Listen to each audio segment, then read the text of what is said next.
Who are you and what do you do? Hi, I'm Susan Riley, and I'm teaching dance and movement. What's your background? I studied dance and movement all through my life. I started off dancing when I was about 5, and choir and music and theater. Later on, I went to college, studied musical theater and dance at Oklahoma City University, and then went on to study more at the University of Central Oklahoma. I've taught in Oklahoma for years and years and years, Oklahoma City, and just recently moved to Dallas, where I'm an equity actor, and I teach down there as well. What role does the artist or theater person, whichever way you want to use, have in society? Well, I believe that art and theater bring us back to who we are. It gives us some sort of joy and some sort of release, and we always need it, whether we know we do or not, because it's hard to find, even when times get tough, we always have to find the beauty in something, and that's where art and theater help us out. How has your practice changed over the time? Well, I actually studied children's theater in school. I just had this discussion with someone yesterday. I studied children's theater in school at OCU, and I have realized that all those lessons that I study in school have nothing to do with what I actually do in class. It's theater and teaching has taught me to be very, very adaptable, because what works for one group does not work for the other. What part of theater do you most identify with? Oh, I think I never really grew up. I feel like I'm a big kid at heart. So I love putting on a costume and turning into someone else, someone new, someone different, and playing pretend. I get to be a princess every day if I want to. What's your strongest memory of your childhood? When it related to arts or theater? Oh, no. When I was a little girl, I used to play outside in my grandparents' backyard. My mom was a single mom, so my grandparents would watch me after school. And they had a huge backyard that I would play in. And I always knew I was going to end up in theater because I had 3 theaters in my backyard. You know, there was a pool, and of course the pool was a theater, and then there was a sandbox, and that was a theater, and there was a sidewalk with the clothesline, and that was my main theater. And I made up plays and dances and performed on that theater for the dirty towels and the laundry hanging out as my audience. That's pretty good. Describe a real-life situation that inspires you. A real-life situation that inspires me. What do you mean? Such as like in the art realm or anything like that. Oh, well, I tell you, I love coming out here to work this camp. It's always so nice because I live in Dallas, Texas right now, and you just don't see the stars out there. So it is amazing being out here at night and looking up and just seeing everything and seeing all the nature out here. I love driving in because there is the lake and there's the trees. And if I come in early in the morning, you see the fog kind of lifting and rising. And it's just a chance to get back to nature, and I'm doing what I love. That's always good. What's your most embarrassing moment related to theater or art in general? I am a walking embarrassing moment. I really am. On any given day, I'm sure you can ask any of the kids in this class that I've done something to embarrass myself in their class already. Just yesterday, I had on a sundress, and I have little shorts underneath my sundress because secretly I'm still a kid at heart.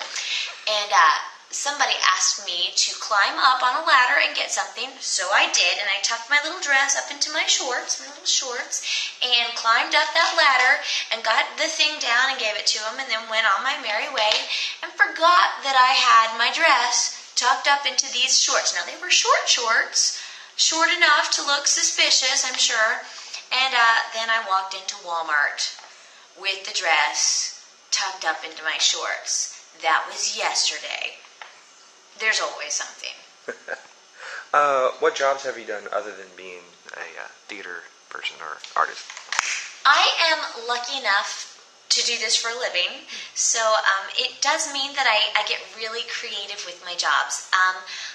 Right now I'm also working at a theater in Dallas. I'll teach for the Fort Worth Public Library next week. I'll teach acting for another theater in Dallas as well. I do a lot of teaching during the days. I do commercials and voiceovers.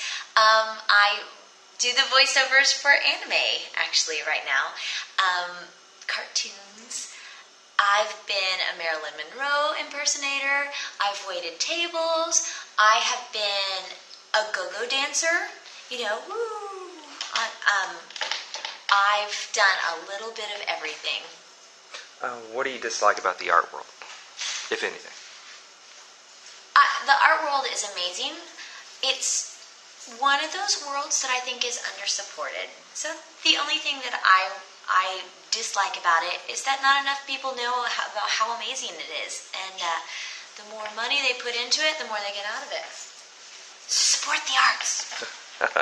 Hi, y'all. What kind of research have you done to prep for your class? Sorry.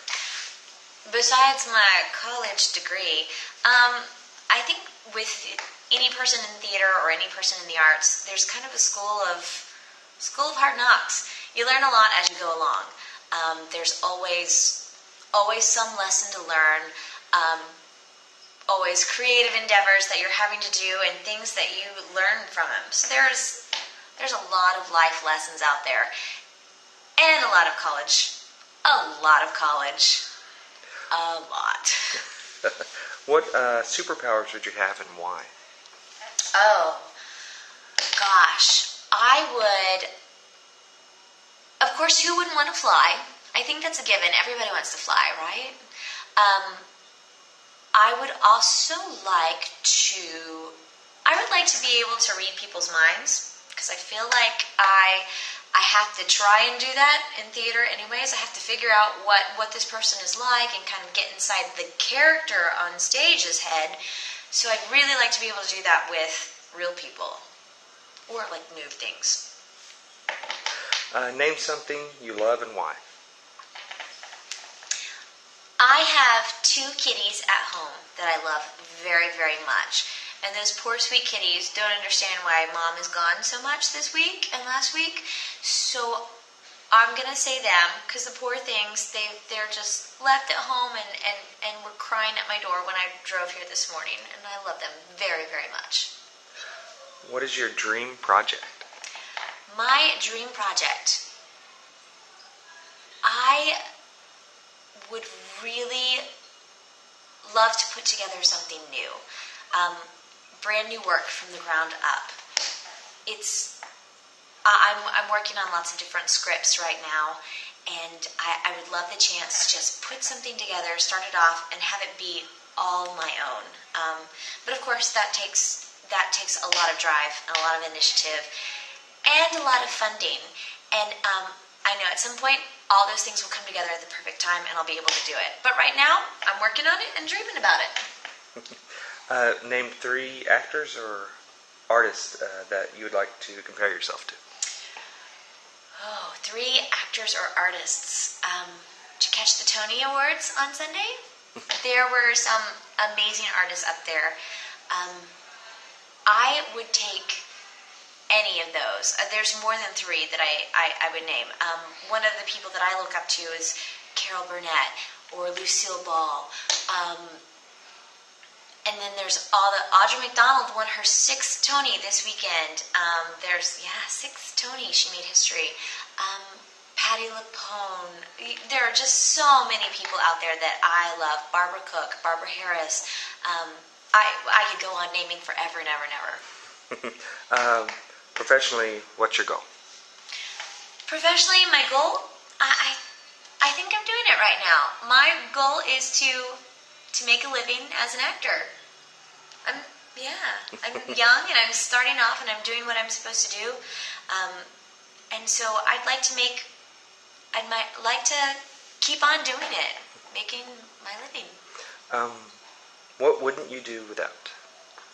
So what would you, if you had to have it taken away and you couldn't do without it, what would it be? Related to theater arts or anything like that. If I had something... Like you couldn't use it like a script or something like that. Ooh. Well, I don't know. Okay. Sorry. Yeah, that's fine. If you could, how would you change the world?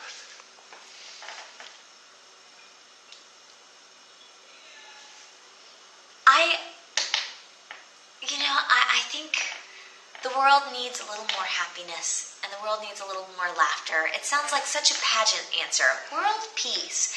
But if there's any way to just lift the mood of the world, that's what I want to do. Just bring happiness and joy. Or if you're doing something that's sad that can just give somebody a little peace of mind, a little comfort, that's what I think the arts is all about. Finding yourself in somebody else's work. Well, thank you so much. Thank you.